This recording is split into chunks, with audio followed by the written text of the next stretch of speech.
আসসালামু আলাইকুম। আজ সোমবার 25 নভেম্বর 2024। আমন্ত্রণ ফ্রেন্ডলি মোবাইল প্রবাস টাইম বুলেটিনে। সাথে আছি আমি স্মরণী। শুরুতেই জানাবো শিরোনাম। ওমানের ট্যাক্স আরোপের ঘোষণা আসতে পারে শিগগির, মিশ্র প্রতিক্রিয়া কর্মীদের।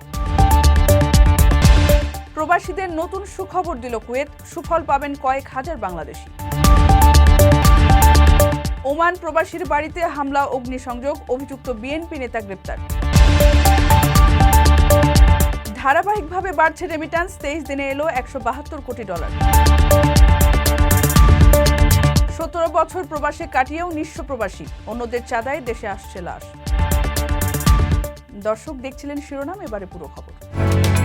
ওমানের সেরা রেট দিচ্ছে বাংলাদেশি প্রতিষ্ঠান গালফ এক্সচেঞ্জ। প্রিয়জনকে টাকা পাঠাতে আজই আসুন আমাদের যে কোনো ব্রাঞ্চে অথবা কল করুন স্ক্রিনে দেয়া নাম্বারে। গালফ এক্সচেঞ্জ, বাংলাদেশিদের প্রিয় এক্সচেঞ্জ।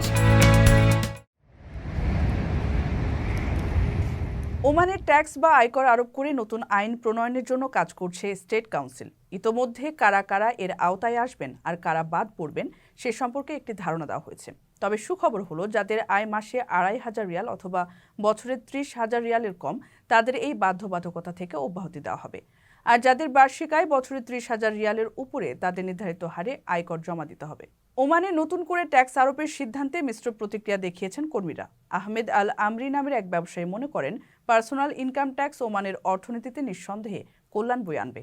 তবে অপর এক ব্যক্তির মতে, বর্তমানে ওমানে ব্যবসায়িক পরিস্থিতি আশাব্যঞ্জক নয়, ফলে কর আরোপের সিদ্ধান্ত অনেকের জন্যই বড় বোঝা হিসেবে কাজ করবে। তবে কেউ কেউ বলছেন, ইনকাম ট্যাক্স ওমানের বাসিন্দাদের কল্যাণেই ব্যয় হবে, কারণ অবকাঠামো, যোগাযোগ খাত, শিক্ষা ও স্বাস্থ্য খাতে সরকারের জন্য চাহিদা মোতাবেক ব্যয় করা সম্ভব হচ্ছে না। ফলে আয়করের ধারণা এক্ষেত্রে যৌক্তিক সমাধান নিয়ে আসবে। অধিকন্তু এর সুফল ভোগ করবে দেশের জনগণই।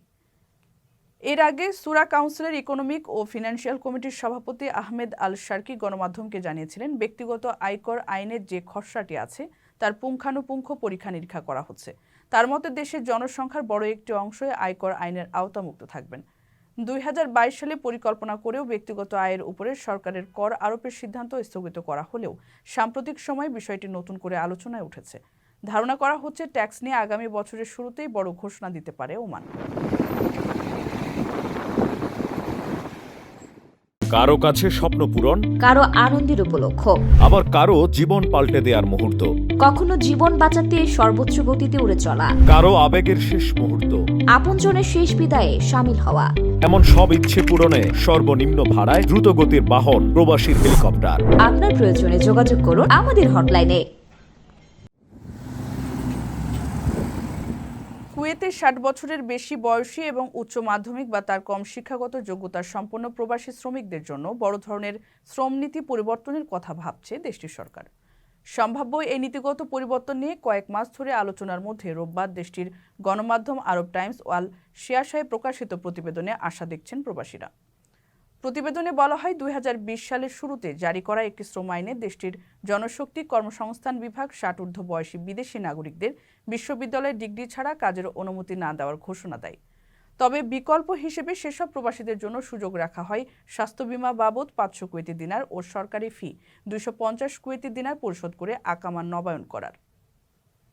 শ্রমবাজার বিশেষজ্ঞদের মতে, এর ফলে শ্রমবাজারের সংকট দেখা দেয়। তবে চলতি মাসের প্রথম সপ্তাহে 60 বয়সী প্রবাসীদের আকামা ইস্যু পর্যালোচনা করার কথা জানায় কুয়েত সরকার। এবার পর্যালোচনার শেষে প্রবাসীদের জন্য সুখবর জানালেন কুয়েতের উপপ্রধানমন্ত্রী শেখ ফাহাদ আল ইউসুফ।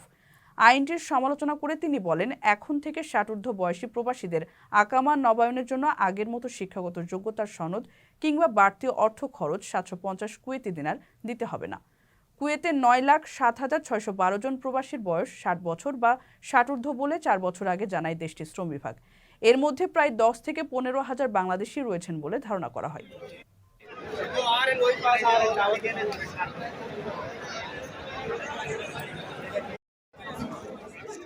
প্রবাসীদের বিনিয়োগের শতভাগ নির্ভরযোগ্য প্রতিষ্ঠান প্রবাসীর সিটি লিমিটেড। এখানে বিনিয়োগ করে হালাল মুনাফা অর্জন করুন। এনআরবি সিআইপি অ্যাসোসিয়েশনের সাধারণ সম্পাদক এবং ওমান প্রবাসী ইয়াসিন চৌধুরীর বাড়িতে হামলা ও অগ্নিসংযোগের ঘটনায় জড়িত শীর্ষ সন্ত্রাসী আজিজুল হককে গ্রেপ্তার করেছে র্যাব। সোমবার চট্টগ্রাম হোটেল সোনালীর সামনে থেকে তাকে আটক করে র্যাব 7-এর আভিযানিক দল। এই বিষয়ে দেওয়া একটি প্রেস বিজ্ঞপ্তিতে আজিজুলকে হত্যা, চুরি, ডাকাতি সহ 12টি মামলার আসামি হিসেবে উল্লেখ করা হয়। এনআরবি সিআইপি অ্যাসোসিয়েশনের সাধারণ সম্পাদক এবং ওমান প্রবাসী ইয়াসিন চৌধুরীর বাড়িতে হামলা ও অগ্নিসংযোগের ঘটনায় জড়িত শীর্ষ সন্ত্রাসী আজিজুল হককে গ্রেপ্তার করেছে র্যাব।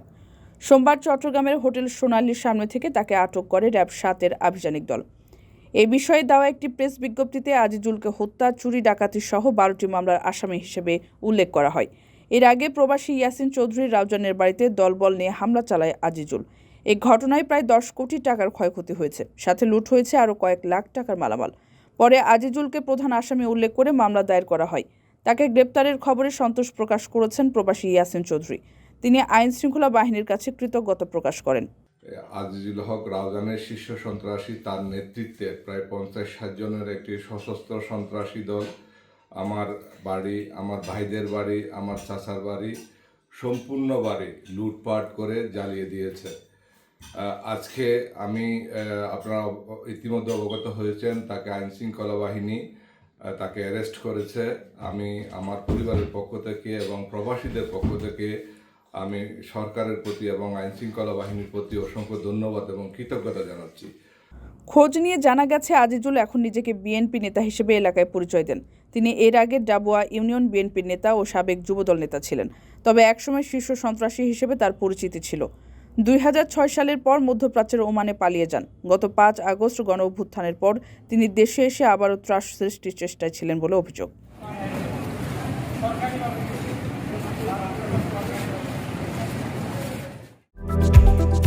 আকর্ষণীয় রেট ও দারুণ সব ডাটা বান্ডেল পেতে আজই ব্যবহার করুন ফ্রেন্ডলি সিম।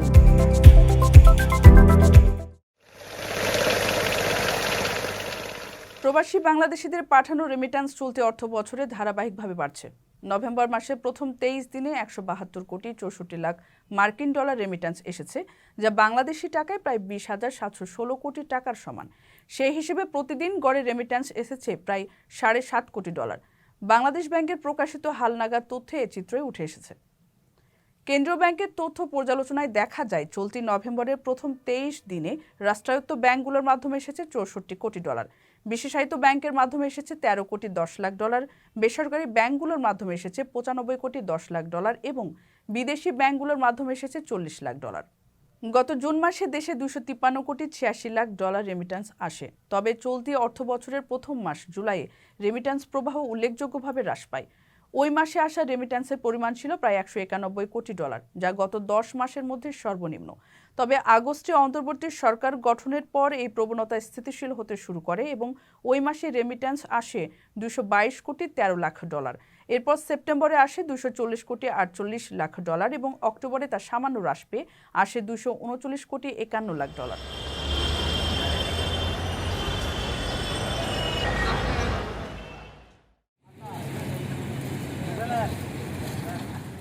দীর্ঘ 17 বছর প্রবাসী থেকেও লাশ হয়ে অন্য প্রবাসীদের চাঁদায় দেশে ফিরেছেন এক প্রবাসী। গত 15 নভেম্বর আব্দুল হান্নান নামে ওই প্রবাসী মারা যান। তার মৃত্যুর পর হাসপাতালের চিকিৎসা বিল ও লাশ দেশে পাঠাতে প্রয়োজন হয় 12,000 রিঙ্গিতের, কিন্তু পরিবারের পক্ষে এই বিল পরিশোধ সম্ভব হয়নি। পরে প্রবাসীদের দাঁড়ে দাঁড়ে ঘুরে 12,000 রিঙ্গিত সাহায্য তুলে হান্নানের লাশ দেশে ফেরত পাঠানোর ব্যবস্থা করা হয়। জানা গেছে, হান্নান মিয়া দীর্ঘদিন ফুসফুসের ইনফেকশন ও প্রেসারের রোগে ভুগছিলেন, তাই তিনি নিয়মিত কাজ করতে পারেননি। এর আগে পরিবারের সচ্ছলতার আশায় 2007 সালের কলিং ভিসায় মালয়েশিয়া পাড়ি জমান আব্দুল হান্নান। এরপর জীবন থেকে 17 বছর হারিয়ে গেলেও সচ্ছলতার মুখ দেখেননি। এমনকি বৈধ ভিসা থাকা সত্ত্বেও শ্রম আইন অনুযায়ী নিয়োগকর্তা খরচ বহন করেননি। গণমাধ্যমের খবর, মৃতের ছোট ভাই মোহাম্মদ পেল্টু মিয়া কুয়ালালামপুরের বাংলাদেশ দূতাবাসে গিয়ে সহযোগিতার আহ্বান জানালেও কাউন্টারের দায়িত্ব থাকা কর্মীরা কোনো সাড়া দেননি। যদিও দূতাবাস থেকে বলা হচ্ছে, হান্নান নামের তার কোনো স্বজন দূতাবাসের লেবার উইংয়ে এসে সঠিকভাবে যোগাযোগ করেনি। যোগাযোগ করলে অবশ্যই প্রয়োজনীয় পদক্ষেপ নেওয়া হবে। দর্শক দেখছিলেন ফ্রেন্ডলি মোবাইল প্রবাস টাইম বুলেটিন। শেষ করার আগে শিরোনামগুলো জানিয়ে দিচ্ছি আরও একবার। ওমানের ট্যাক্স আরোপের ঘোষণা আসতে পারে শিগগির, মিশ্র প্রতিক্রিয়া কর্মীদের। প্রবাসীদের নতুন সুখবর দিল কুয়েত, সুফল পাবেন কয়েক হাজার বাংলাদেশি। ওমান প্রবাসীর বাড়িতে হামলা, অগ্নিসংযোগ, অভিযুক্ত বিএনপি নেতা গ্রেপ্তার। ধারাবাহিকভাবে বাড়ছে রেমিট্যান্স, 23 দিনে এলো 172 কোটি ডলার। 17 বছর প্রবাসে কাটিয়েও নিঃস্ব প্রবাসী, অন্যদের চাঁদায় দেশে আসছে লাশ। এই ছিল ফ্রেন্ডলি মোবাইল প্রবাস টাইম বুলেটিনের আজকের আয়োজনে। প্রবাসের সর্বশেষ সংবাদ পেতে ভিজিট করুন www.probastime.net। সাবস্ক্রাইব করুন আমাদের ইউটিউব চ্যানেল এবং চোখ রাখুন ফেসবুক পেজে। পরবর্তী বুলেটিন দেখার আমন্ত্রণ জানিয়ে আজকের মতো বিদায় নিচ্ছি আমি সরণী। সে পর্যন্ত সবাই ভালো থাকবেন এবং নিরাপদে থাকবেন। আল্লাহ হাফিজ।